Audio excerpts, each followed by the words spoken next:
Okay. Now, let's review a command that we saw before, which we barely spoke about, but we did use it.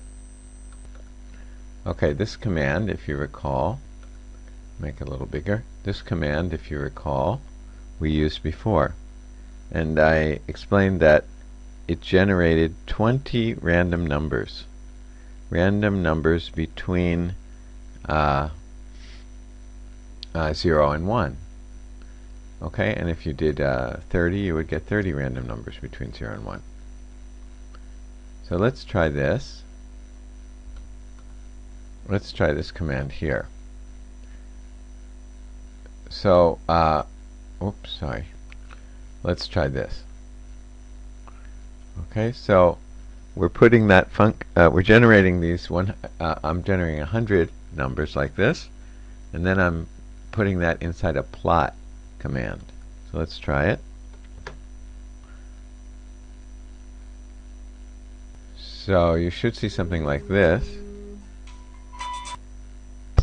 So if you don't see this, you have to go to Windows, and then you should see it here. Okay?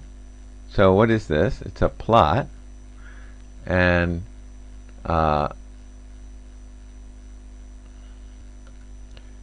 with the number of cases along this axis, sorry, not the number of cases, but the case number along this axis, and the value here. So like here, the case number was probably 100. This case number was number 99 in the list. Remember what I mean by that. So go back to here. Remember that if we did this,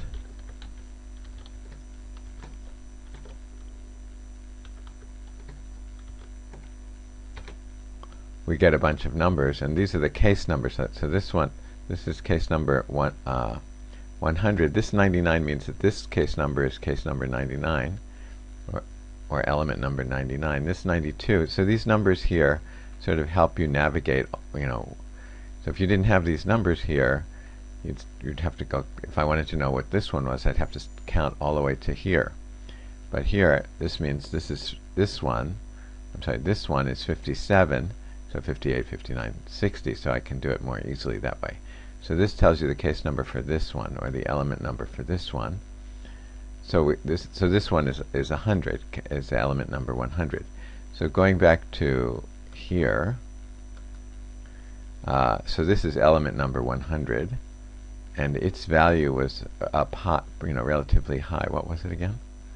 Value number. Well, I'm sorry, it doesn't have to be the same one, because I ran it a second time. It's going to generate a different set of numbers.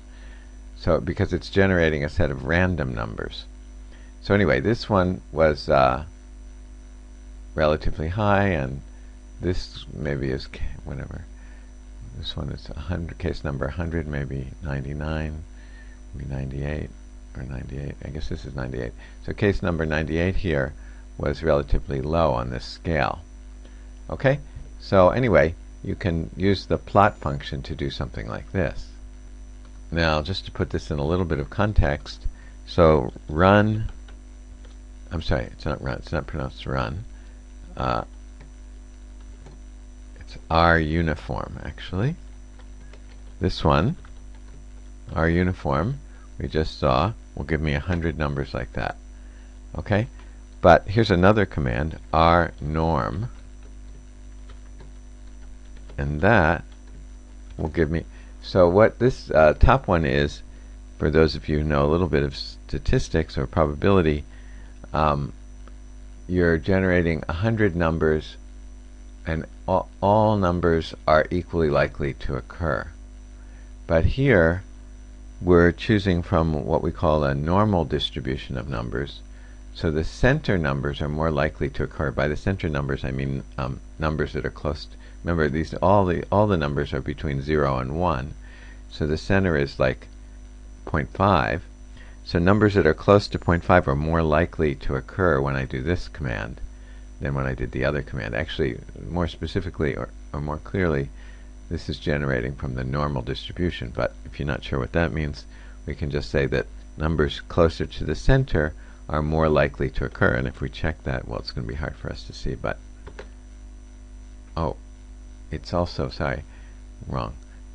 Those are numbers between -1 and 1, I believe. No, that isn't even true. Sorry, but anyway, the center is going to be 0.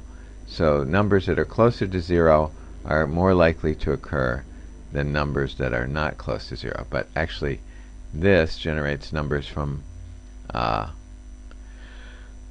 not just from a limited set like 0 to 1, but from all numbers. I made a mistake.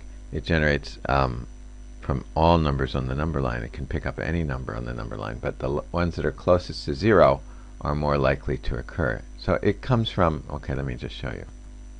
So if you look at normal distribution, and you look at, say, this. So here, this blue curve is the normal curve, we say centered at 0. So we're going to choose numbers anywhere. It can be anywhere on any number, but the ones that are more likely are the ones where this is high. So the ones that are more likely are close to 0. So anyway, that's what we've done. Now you can also do this, which is plot from a set of 1,000 of those such numbers. And if you do that, you'll get something like this. And here you can sort of see, remember, the ones that closer to 0 are more likely. So I get a lot of numbers in this. And if I look around numbers that were generated that were as high as 3, I get only a very few cases up here.